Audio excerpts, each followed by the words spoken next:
Hey guys, welcome back with me again in this channel. On today's tutorial, I'm going to show you how to make this cool zoom and strobe edits in CapCut Mobile. So first, what you need to do is prepare a photo and add it to CapCut like this.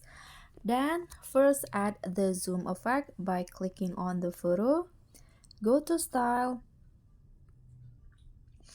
and then find the 3D Zoom Pro option.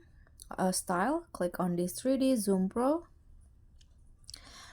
Wait until it's applied to your photo. Okay, so it has been applied. Now what you need to do next is just add the strobe effect. So go to effect, video effect, click on the nightclub category, then add the strobe effect. Find it. Okay, just scroll down. This one, strobe effect, and that's it. Click on a check icon and this will be the final result. So that's all from me. Thank you so much for watching. Don't forget to like, comment, and subscribe. Also, click on the thanks. Bye.